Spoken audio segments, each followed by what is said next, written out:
Welcome to Afternoon Briefing. Greg Jennett with you from Parliament House in Canberra. We're on Ngunnawal country, of course, and in Sydney, Fran Kelly's with us again on Gadigal land. Great to see you again, Fran, and it does seem like we're back on familiar territory once again this Thursday.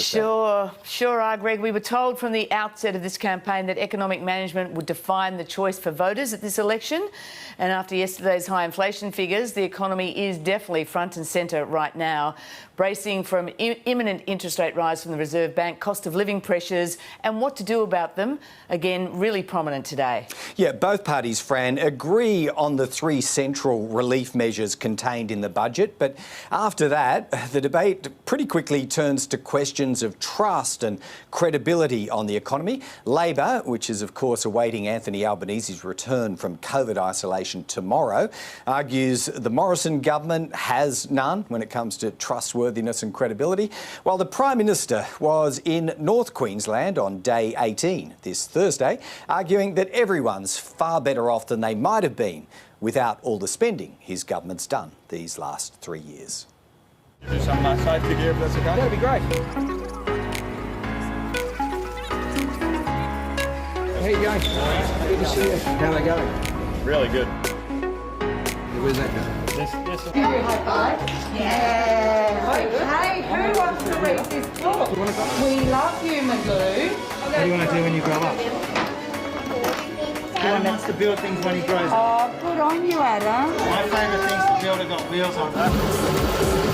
Happy days. We're going to build a little go-kart. You ready? Oh, yeah. What about giving my friends a high five? I understand that Australians feel frustrated about many things. I share those frustrations. But the way to respond to that is not to create further chaos and uncertainty, but to actually lock in further security and certainty, and that is by voting for your Liberal National candidates. Interest rates knocking at the door. You've got inflation through the roof. You've got wages through the floor. What we were seeking to do in the budget was put a shield up for Australians against those higher world oil prices. And what did we hear from Scott Morrison about this today? It's not my fault. Governments can't magically make your wages go up.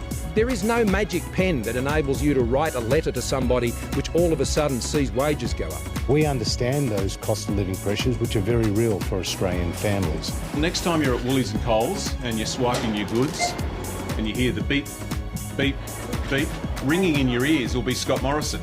Not my fault, not my fault, not my fault. So the pressures are real, but the choice is real for people at this election. Do we go in a different direction?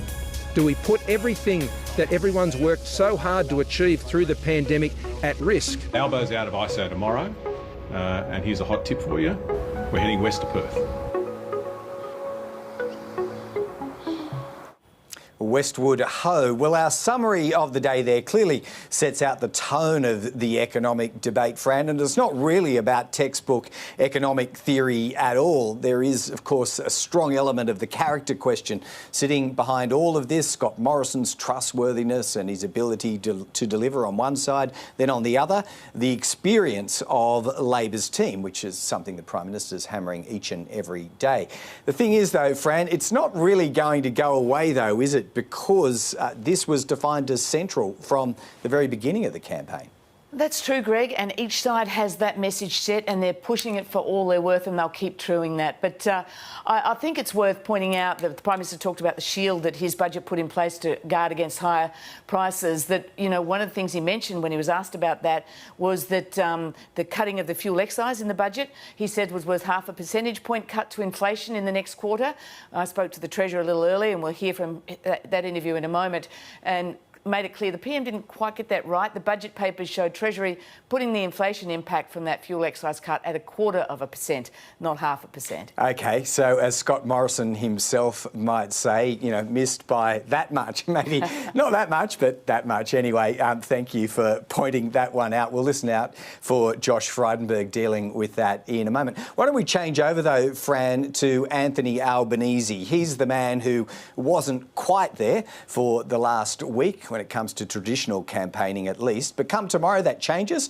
The Labor leader returns to regular duties after his COVID isolation ends. And, well, one person in Scott Morrison seems to be eagerly anticipating his return to the fray.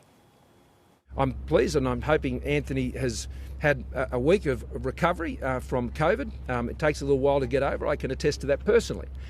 But he'll be rejoining the campaign trail. It's time to make up for some lost time. I'm happy to do 2 debates next week. 7 and 9 have both offered me 2 debates next week. I'm happy to do both of them. I said I'd do 3. I've already done 1. He said he'd debate me anywhere, anytime. So 7 and 9, they've booked the hall. I'll be there. I look forward to seeing him. What is it with debates, Greg? We always get to this point in every campaign. The Prime Minister there suggesting that Anthony Albanese basically, needs to get on with it now, make up for lost time. 2 debates next week. Why would anyone want 2 debates when there's only probably going to be 2 more, if that, in this election campaign in 1 week? I don't know that that's a great idea anyway. And, of course, the Prime Minister making it clear that both those, they're commercial TV debates. The ABC is also interested in one. Anthony Albanese's team said they want one at the National Press Club.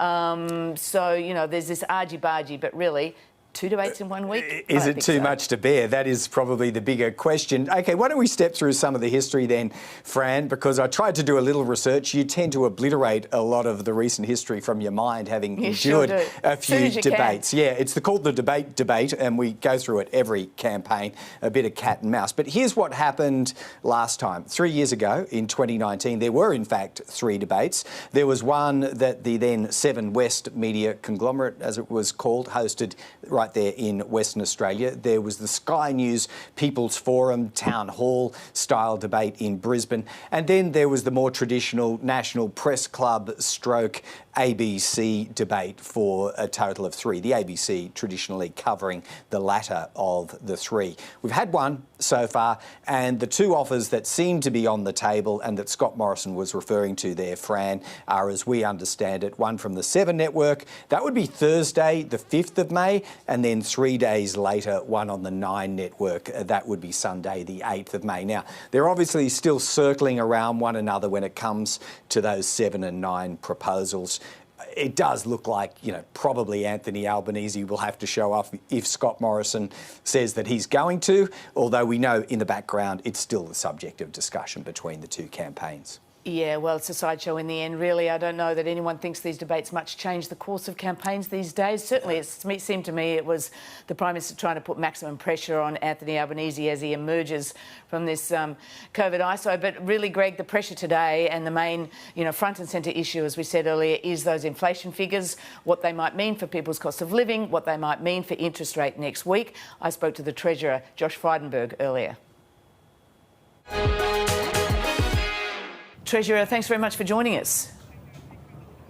My pleasure, Fran. Nice to be with you. Well, you wanted this election campaign to be about the economy. These inflation figures mean it is just that, but it's not great news for any of us, including the government, is it?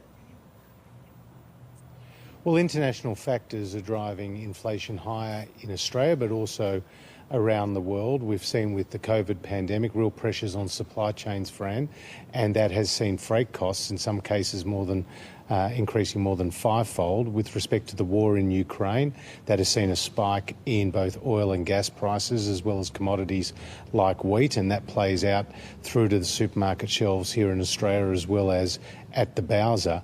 But because of those inflationary pressures, because of those cost of living pressures, we did announce in the budget a pretty comprehensive set of measures to alleviate the cost of living pressures, including halving the fuel excise, which now sees petrol at more than 22 cents lower than what it was going into budget night.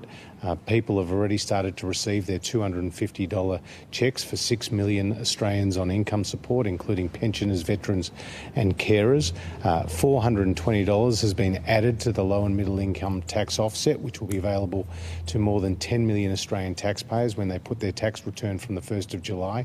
And 2.4 million Australians are getting more affordable and cheaper medicines as a result of measures announced in the budget. Well, let's look at one of those. Due to international factors, as you say, the rise in fuel prices, the government's cut to the budget excise. The Prime Minister says that will bring inflation costs down by 0.5% in the next quarter. Is that right?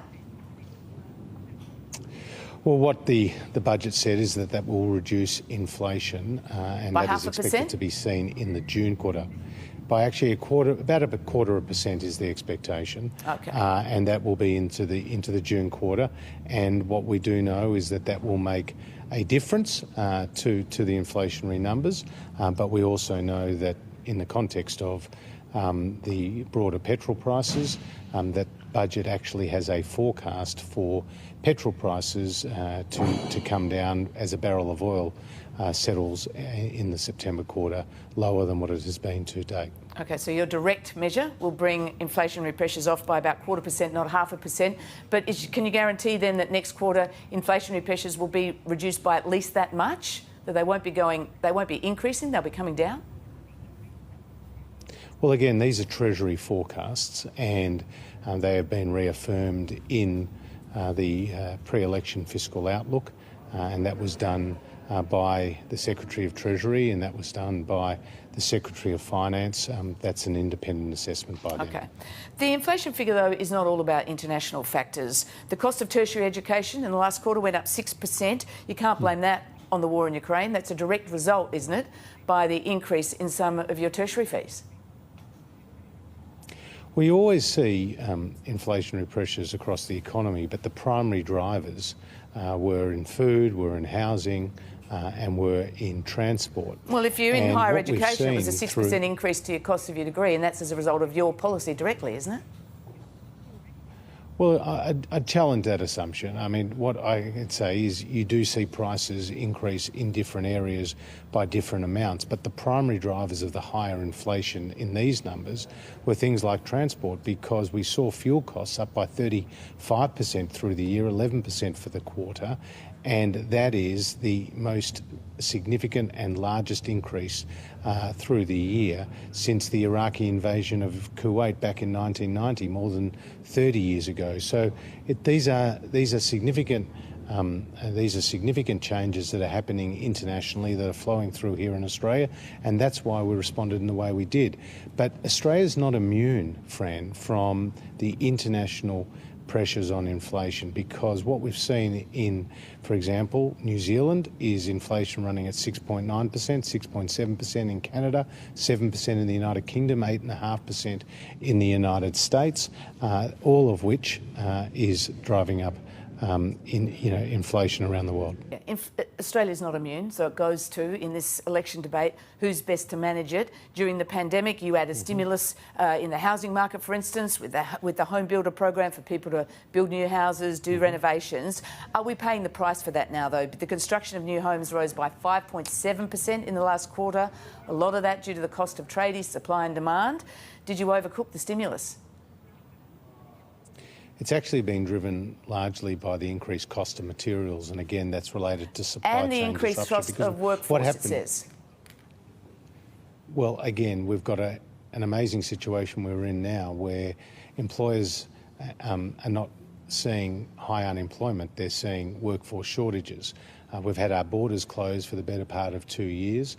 That is starting to normalise now with more skilled workers coming in. We've succeeded in saving, lots of apprentices' jobs through this crisis, and that's going to be a very good thing for the economy. But something like Home Builder was an essential program that saw jobs being protected in that long supply chain that supports the housing industry. It was a very important measure that helped support the economy, and it was backed up, dare I say it, by programs at the state level as well. But whether it's Home Builder, whether it was JobKeeper, whether it was the cash flow boost, whether it was what we did with the coronavirus supplement, and whether it was with the Delta outbreak, what we did with the COVID disaster payment, all of these measures have been very important in helping to boost our economy. All right. Treasurer, most economists expect the RBA to lift rates next week. I don't expect you to comment on that. But what do you say to a couple in New South Wales who'd be facing mortgage increases of around $530 a month by the end of the year, if economists are right in predicting a series of rate rises? That's an extra day's work for a lot of people, and certainly wages growth. Their wages aren't going up by that amount. Why would they reward you with their vote in this election? Well, as you know, we've tried to alleviate the cost of living in a variety of ways, which we just discussed, but we've also delivered some $40 billion worth of tax relief since the start of the pandemic, while countries but talk like to the those United mortgage States holders, and- talk to those young mortgage holders. Yeah. What's your message to them? They're going to cop $530 a month extra by the end of the year by the looks of it, double that by the end of next year probably. Well, firstly, you're asking me to speculate on a decision that may or may not be taken by the independent board of the Reserve Bank. But what my message is to all Australians is these higher inflation numbers underline just how complex and volatile the global and domestic economic environment is and how important strong economic management is. Now, the Labor Party have more than $300 billion of additional spending, proposals, commitments, aspirations, That all of which could put $300 billion upward figure pressure. has been challenged widely by Labor. I mean, you've got a lot of sort of talk about speculation, and they also in challenge that, isn't it? And yeah, well, Fran, they also challenged the $387 billion of higher taxes they took to the Australian people. But the Australian people knew that if you voted Labor, you got a retirees tax, you got a housing tax, you got superannuation taxes, you got higher family business taxes, and you got higher income taxes. You see, they just can't be believed. When we ended JobKeeper, they wanted it to be expanded and extended. Anthony Albanese said that when we ended JobKeeper, the economic roof would come crashing down. They were his words. Okay. Yet 120,000 more jobs were created the next 3 months. You see, we have got a very clear economic plan that I set out in the budget in just over 2 weeks ago. Yesterday, after 3 years in opposition, the Labor Party produced a 13-page brochure pamphlet with little more than 3 ideas. One was a rehash of Bill Shorten's multinational tax agenda, another was to have a review, and another was to increase more public servants. I mean, that's no economic plan. Let's stick with housing. The Anglicare rental snapshot today finds 98% of rental properties out of reach for full-time workers on the minimum wage. If mortgage rates go up, rents are likely to go up as investors try to cover their costs. What's your plan to deal with that? I mean, that's a phenomenal figure. Well, what we already do is provide, more than $5 billion of assistance, rental assistance to more than 1 million Australians. That's very but even important. with that assistance, Anglicare finds 98% can't afford a rental property. 98% of people on the minimum wage. And what I've announced in recent budgets is more than $2 billion of additional support for affordable housing through NEFIC, and that sees more than $5.5 billion being expended in that way. And so we've got a plan, obviously, to put in place more affordable housing.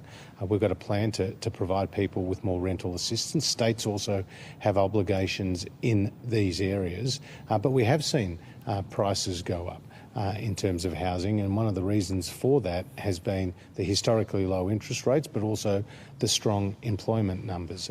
But again, it's not a challenge for Australia alone. It has been seen around the rest of the world. OK. Can we go to your battle in your seat of Kooyong? You missed the Kooyong Candidates Forum in your election last night, I understand. That's surprising, isn't it, given the strong challenge you're facing from the independent Monique Ryan? Why didn't you go? Well, you didn't tell the full story there, Fran. This is the full story. The forum was organised by a group called Lighter Footprints. It's a climate activist group. It was there to discuss the single issue of climate. In previous does years, that matter? I've attended that. Well, let me finish. In previous years, I've attended that forum, even though one year someone tried to storm the stage, which what they said was a bucket of bleach to throw over me. Fortunately, it wasn't, and law enforcement prevented them. But when you go to that website, what you would have found is that the people who are responsible for the Lighter Footprints administration are people who include 2 former Greens candidates, the major backer and promoter and advocate for Monique Ryan, who's the fake independent running against me, another person who promoted my vandalised core flutes and, in those cases, billboards on social media, and then the person called Michael Steggall, who challenged my eligibility to sit in Parliament under Section 44 after the last election, which was a despicable act. And fortunately, not only did he lose, but the court found against him unanimously and awarded costs against him. And he's been one of the key organisers of this lighter footprints. So I'm all ready to debate Monique Ryan. In fact, she's refusing to debate me twice, what I've suggested. Well, I'm she's all agreed ready to a debate in Kooyong, these hasn't she, at People's Forum? Hang on. And I've agreed to that as well. But hang on. I'm all ready to debate this fake independent. But I'm not going to go to a rally, a campaign rally for my political opponents, which is all it is. It's not a bipartisan forum. It's a campaign rally for my political opponents. Well, Labor went. Now, I've agreed to a Sky for it. Yeah, but the Labor and the Greens are irrelevant here. You can't basically find one of their billboards up in the whole electorate. Why, Fran? Because they're bandied with the independents to run against Liberals in seats like Kooyong. But this is the nub of the issue. My opponent, Monique Ryan, is saying to the community that she wants their vote, yet she won't tell them how she will vote in the event of a hung parliament. And if you elect these fake independents, the likelihood of a hung parliament becomes all that more real. Now, earlier today, this morning, on Radio National, Monique Ryan said she didn't want to front up against me to a Channel 9 debate in a Docklands studio because she wants to stay in the electorate. But earlier this month, she was at events in the suburb of Toorak, events in the suburb of Fitzroy, and tonight is scheduled to hold a fundraiser in the seat of Brunswick, not in the electorate of Kooyong. So why is this so-called independent so loose with the truth? For the very same reason, when they were asked on ABC radio what is their political background, they said they had none. They said they were a political clean skin. They went as far as to say they were a small L Liberal. Well, that's just a lie. That's just false. Okay. That's, again, being loose with the truth. So the people of Kooyong deserve to know the truth, and they deserve to have the opportunity to hear two debates between me and Monique Ryan. I'm prepared to debate her at a community forum organised by Sky next week, but I'm also prepared to debate her in the Channel 9 studio, which she's refusing to do. How worried are you about this battle? Because the figures I've just seen show you outspending your Liberal colleagues in other seats on Facebook. In the last week, you spent $21,000 on Facebook ads.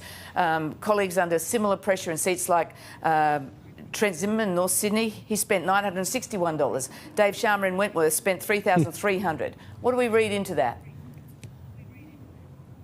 Well, both candidates in Kooyong are spending significant money on social media. But do we read into that you've got a bigger problem in Kooyong than Dave Sharma does in Wentworth? Well, look, I think all these battles will be close. I'm certainly not taking anything for granted in Kooyong, and I've worked very hard for my community since I was elected by them 12 years ago, and feel fortunate to have been elected by them 4 times. I'm from my local area, I'm for my local area, but what we're facing now is a very different dynamic in that the Greens and the Labor Party are just running dead, barely to be seen. The Labor Party and the Greens are supporting these so-called independents. In the case of Kooyong, I'm up against a former long-standing member of the Labor Party who sought to obscure that fact. And there's no detail about their policies, there's no costing of their policies. They are merely a slogan and a billboard. Okay. And they're not revealing, despite campaigning on transparency, they're not revealing how they will vote in the event of a hung parliament. And that's not good enough. Josh Frydenberg, thank you very much for joining us. My pleasure. That's a good point to bring you a quick reminder that Afternoon Briefing's also streaming live on YouTube today, where we're asking you this question: should independent candidates declare before the election who they'd support in a hung parliament? Clearly, that's something Josh Frydenberg seems to hold a very strong view on, but we're interested in hearing yours, and we'll try to give you a measure on the answers to that before we're done today. Moving on though, fuel excise relief, $250 for pensioners and concession card holders, and an enhanced tax offset for low and middle income earners are the cost of living buffers that passed the Parliament after the budget. But what might be needed above and beyond that into the future? Well, that's where the argument over cost of living bogs down. Labor reckons wider access to more generous childcare subsidies would work. Its Shadow Minister for Early Childhood Education is Amanda Rishworth, and she joined us just before a flight from Sydney Airport a short time ago. Amanda Rishworth, welcome back to Afternoon Briefing. You're holding up childcare policy as something of a panacea to cost of living pressures, which are immense. Yesterday proved that with the inflation figures. To what extent, though? Can you quantify the savings that would come? We know that interest rate increases are coming, so I want to get a comparison going here. Yeah, well, look, what we are saying is that cost of living is a very big issue, and one of the big things that affect people's cost of living is the increased cost of childcare and out-of-school hours care, which a lot of parents have to fund. So Labor has said we're obviously going to increase the subsidy a lot of families get for that childcare. In fact, 96% of families, on average, families will be $1,600 better off in a year, but that's, of course, an average. There'll be some that will get much more help from a Labor government, but this is a significant burden, the cost of childcare, and it is really important that we address this, not just for the cost of living pressures that families are facing, but actually to ensure that there is sustainable economic growth helping workers get back to work. Right, but at $1,000 a year, as you break that down on average, that's not an enormous saving per week when you look at the tidal wave of pressure that is likely to come through interest rate increases, is it? Well, $1,600 on average is a significant amount in people's pockets. It is a big cost of living measure. As I said, that is just an average. There are some families that will be significantly more better off as a result of Labor's policy. But we think this is a really critical policy. And what economists have said also is for every dollar we put into this policy, we get a $2 return because more workers are able to go back to work and earn more money as a result. So there's a double dividend when it comes to childcare. There's cost of living savings, but it also enables more people, particularly women, to go back to work and work the hours they want and the hours they need. Right, so you're saying it actually pays for itself. I mean, is that costed out by the Parliamentary Budget Office or is that external, independent advice? Well, the PBO has costed our policy, but in terms of the economic return, there's been a variety of economic papers that show that $1 investment leading to a $2 return. The government's relied on that as well. So it is a pretty well-established position that when you invest in childcare, you don't just get a $1 return. The return on investment is much greater, and most economists have pointed to a $1 investment to a $2 return. And of course, this is a time when the ABS has estimated that there's 140,000 workers not going to work because of the cost of childcare. So our policy really delivers a double dividend, not just reduces the cost of living for those families using childcare, but allows more workers, particularly skilled women, to go back to work. Sure, I want to take you to some other cost of living pinch points at the moment, Amanda Rishworth, but just finally, by when, what sort of priority would a Labor government put on full implementation of all of this? Well, we've said no later than the 1st of July 2023. We've given us some time to implement these changes, but if we can do it sooner, we certainly will. All right. Now, fuel excise. Do you see any case for an incoming Labor government, in light of the cost of living pressures we're discussing, to extend beyond the 6-month mark the relief, the halving of the excise?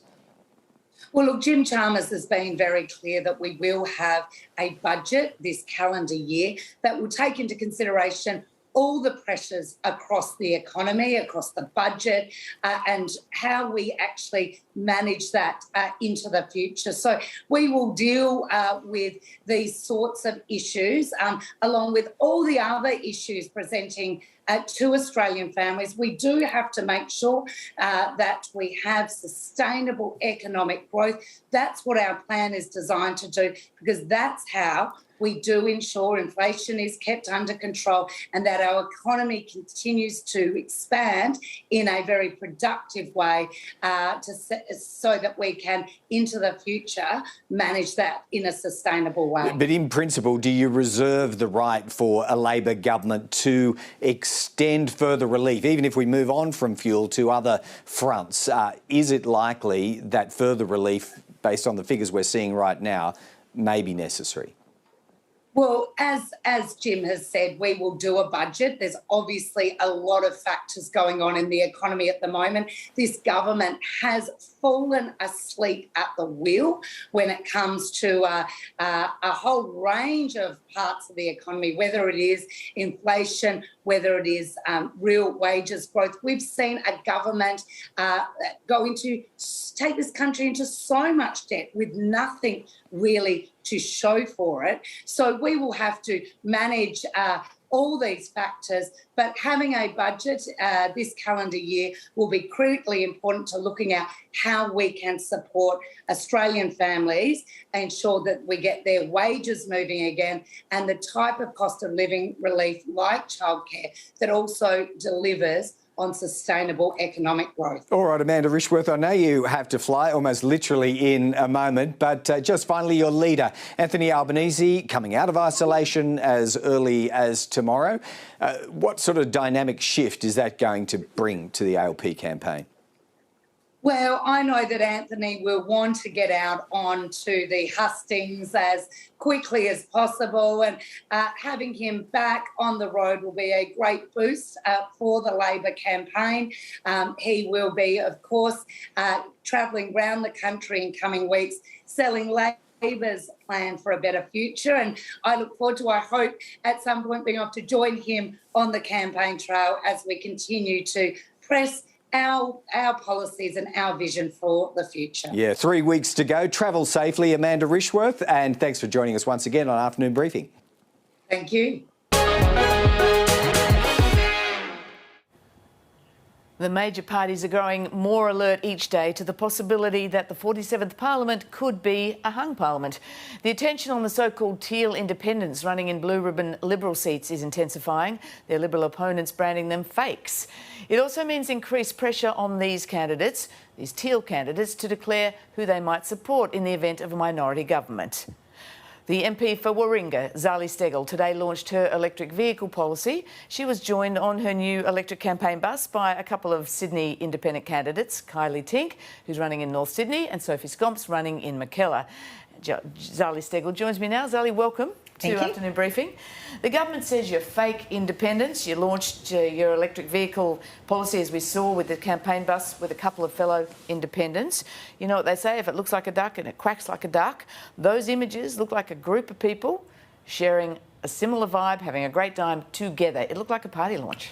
Well, no, with respect, what it shows is independent MPs and candidates prepared to work collaboratively together on good outcomes for their communities.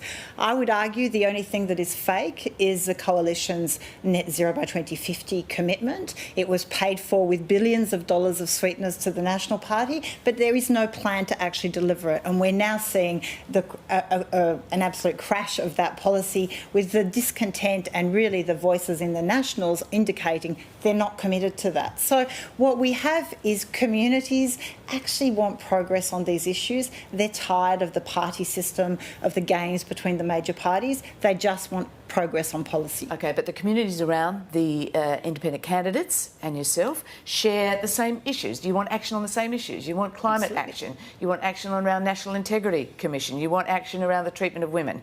Explain to us why that doesn't make you fake independence. You're not all running independently. You are organising around these themes, aren't you? Well, I think we should also point out every time members of government do that, all they are doing are attacking the very communities they are trying to win over to support them, right? We are here representing a community. And so every time you play the ball, you play the man instead of the ball, which is what the Treasurer did, for example, yesterday. He is saying to his community, your concerns are fake. I am not interested in your issues. And I think that's incredibly tone deaf, and that is the very problem and why we are in this situation. Independents are running in these seats because the Liberal Party has failed to address and listen to their communities. That's the reality of the situation. There is nothing fake about professional women standing up for their communities in relation to very important issues.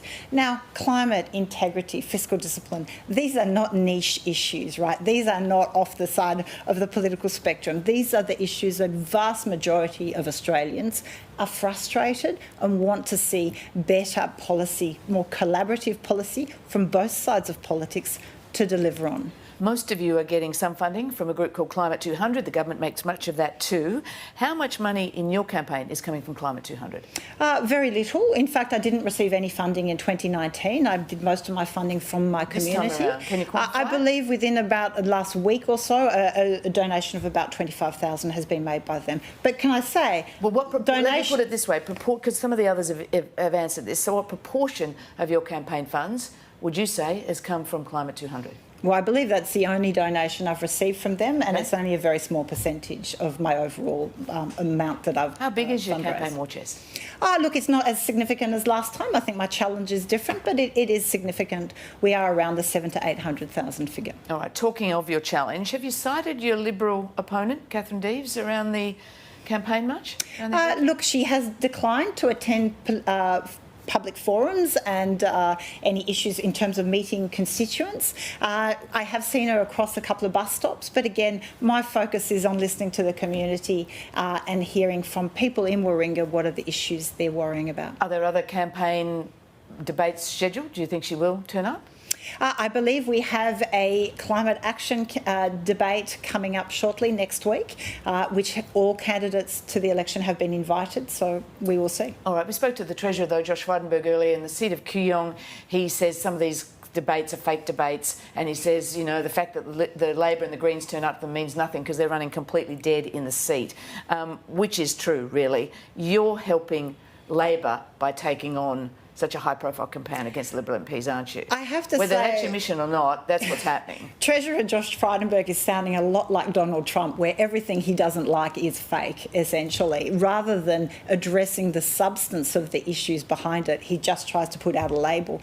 Communities actually don't buy that. They're really tired of that. They want engagement on the issues. My community in Warringah, if they wanted to vote for a major party, they would. They have candidates on the ballot paper that they could, but they want a different type of politics. They want politics that are not bound by party rules. We know Labor MPs cannot speak beyond their party room, and Liberal Party MPs, with respect, do not cross the floor to represent the views of their community. That's why so many electorates are turning to independence. I should ask you about your launch day of this electric vehicle policy on your electric campaign bus, to point that out. Have you put EVs on the table as a bargaining chip if you come to hung parliament negotiations? And have you got any sense of what the major parties have to offer you on that front? Well, is there any back-channel negotiation going on here? Not at this point. Obviously, the outcome of the election will be incredibly important. I have a 5 steps to net zero plan that is very detailed. Step 1, we need to pass the climate change bill. It has broad support across society, business, industry, unions, environmental groups. Your climate change bill. The climate change bill that has gone through inquiry process and is a very thorough and accepted model. Secondly, we need to transition energy, and thirdly, we need to move transport. 20% of our emissions are from transport. This is low-hanging fruit that we can fix, but we need the kind of levers that will accelerate that transition to electric vehicles. So your electric vehicle policy is a bargaining chip on the table should it come to that? Absolutely. Zali Steggall, thank you very much for joining us. Thank you. Now, an election of 17 million Australians is almost by definition a very large democratic event, and now the Museum of Australian Democracy, located inside Old Parliament House here in Canberra, has reopened to the public to celebrate all of this. The building was closed, you might remember, for repairs after protesters set it alight earlier this year. Most of Australia's living former Prime Ministers are patrons of the museum, and two of them, Kevin Rudd and Tony Abbott, were on hand for today's reopening, telling school kids who were present there that there are things they can do to protect and strengthen the federal democracy that's now just over 120 years old. Worry a bit about the democratic project.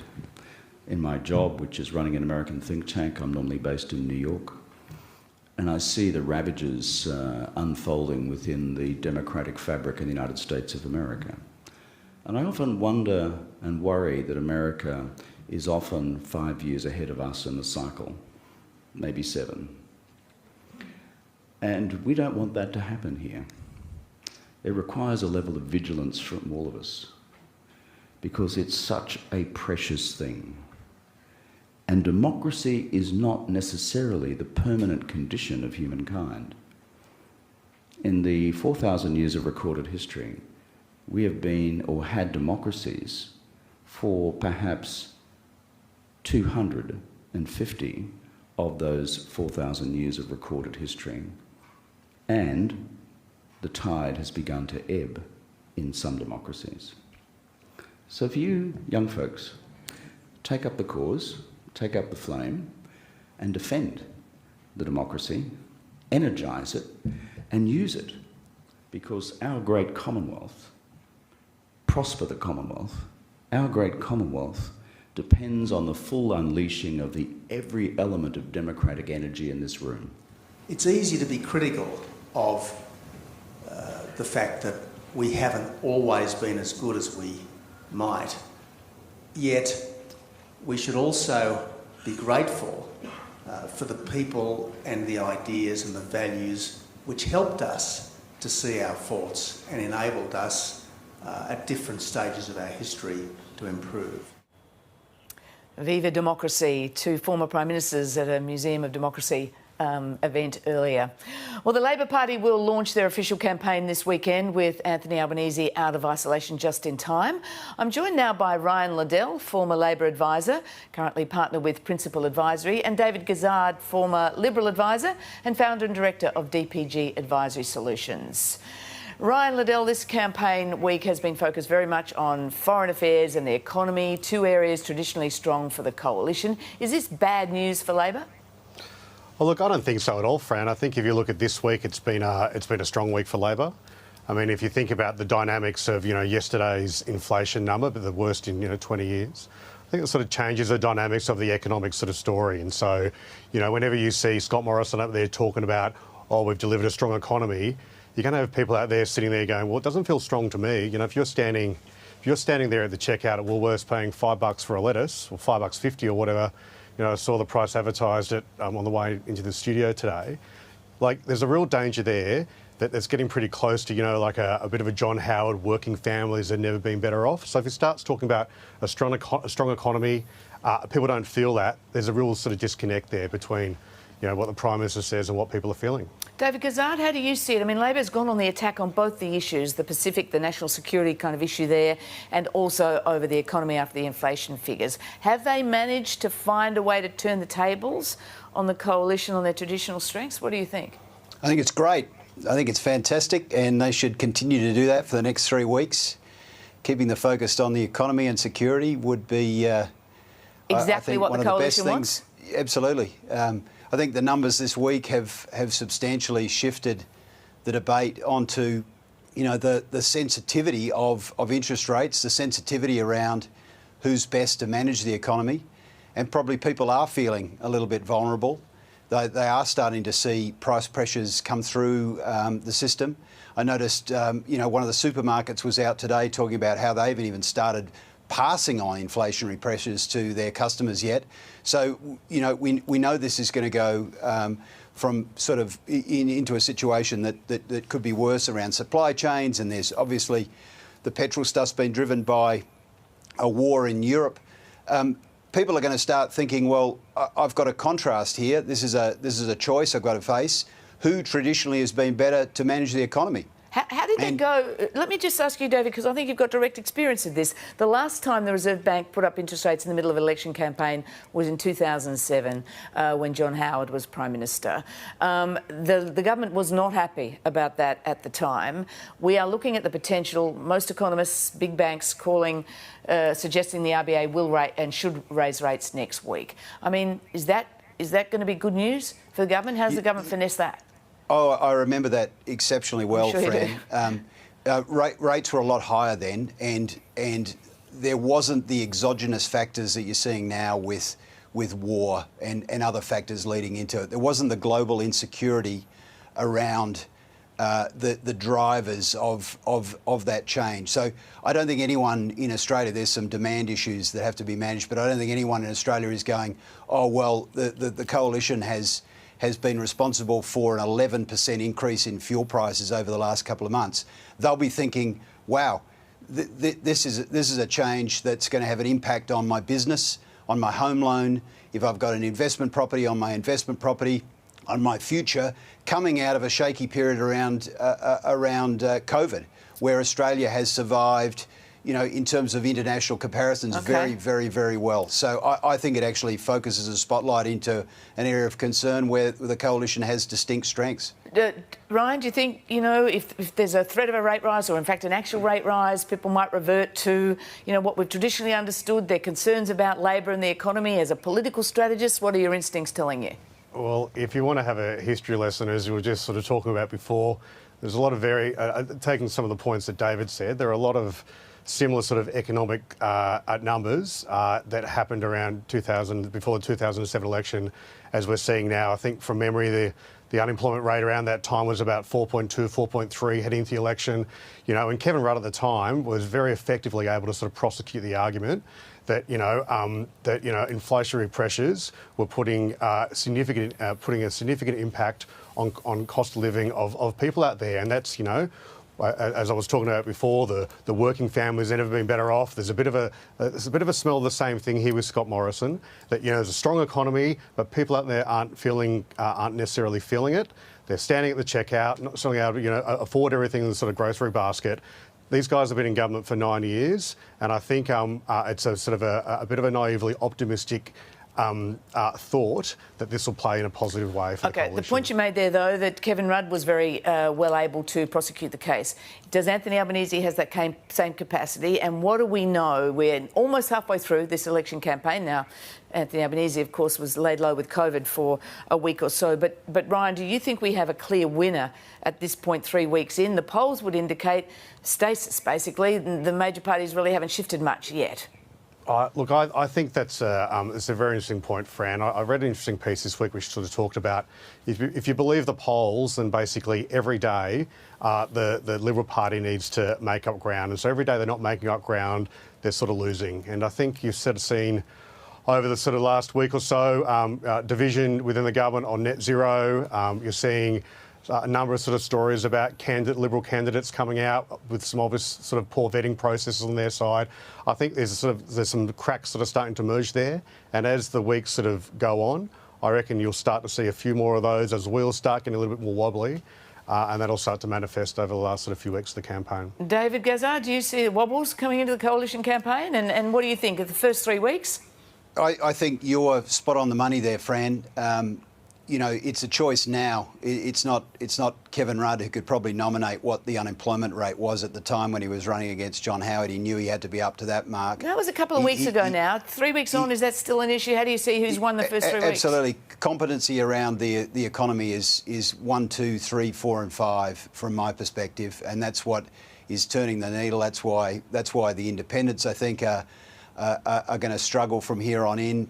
They're sort of, they've got a set number of issues, none of which go to economic management, none of which go to national security.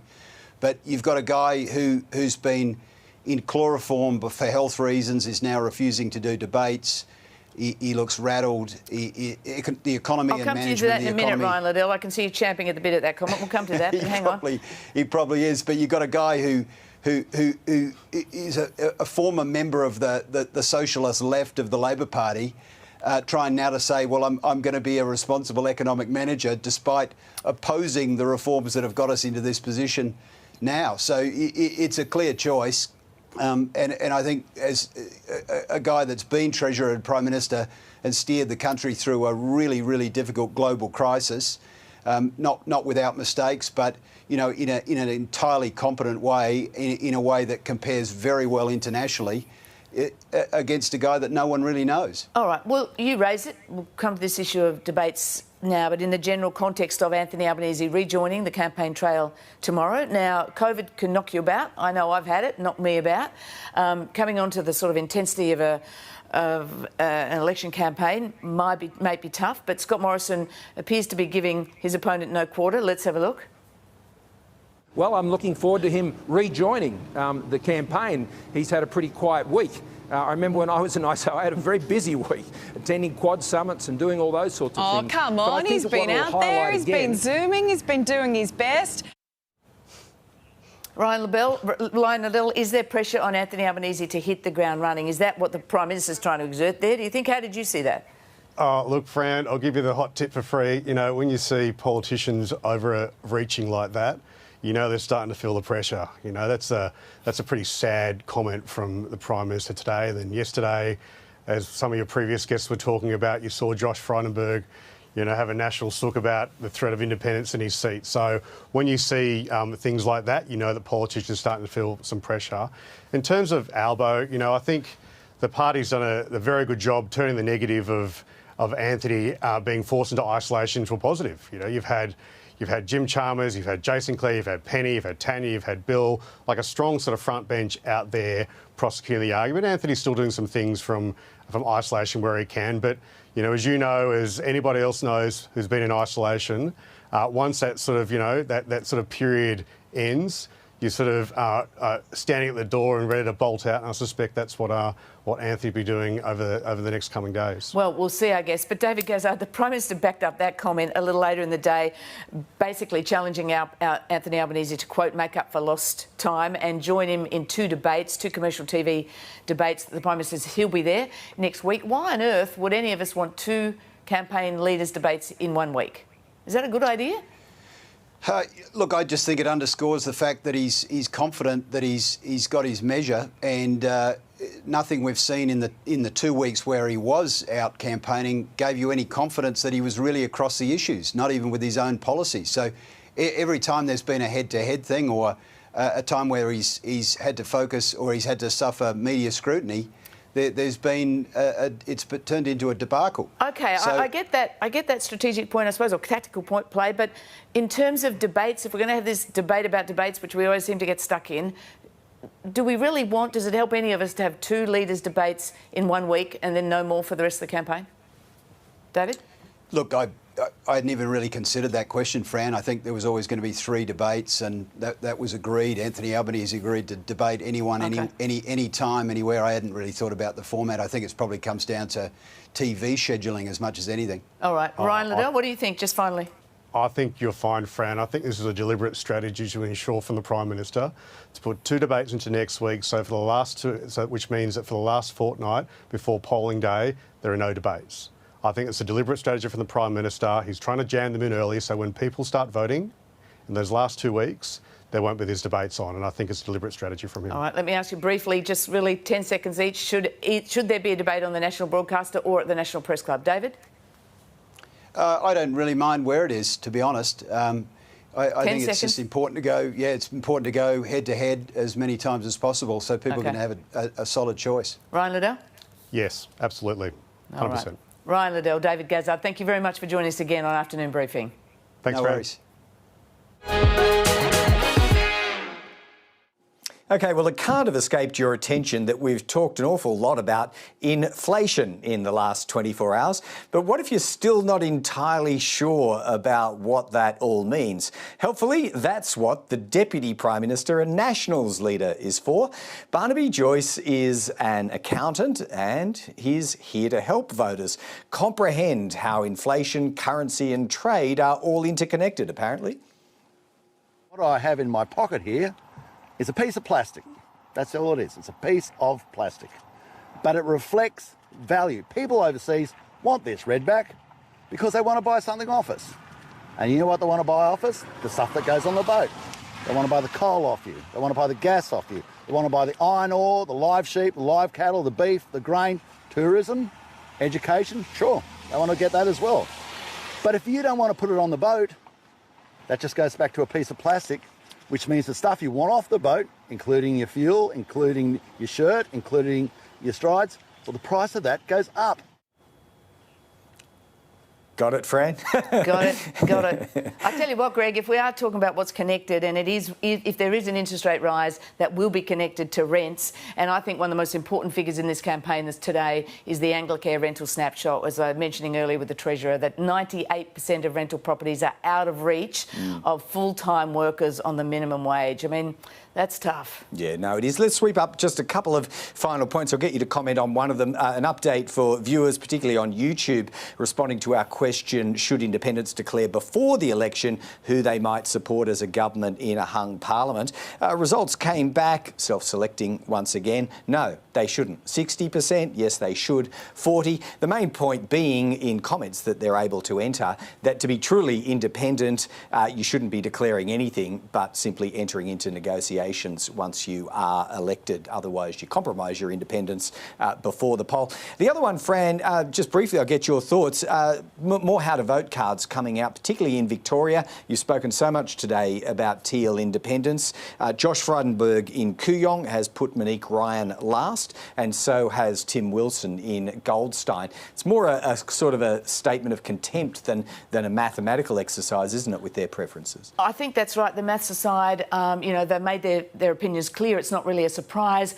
You know, often, Greg, in the past, over the last decades, there's been a big debate when the Liberal Party or the Labor Party doesn't put One Nation last, for instance. Will this spark that pressure on them? I don't know. I would say overall it's really no surprise. Yeah, probably more symbolic. So, yeah, we're about to wrap up. Fran, I won't be with you, not in this current location anyway, because we're going to head west tonight. I am, leaving you where you are to cover the Labor launch over the weekend. Go west, young man. Yep, we'll go there and see you, Fran and I, both back again tomorrow.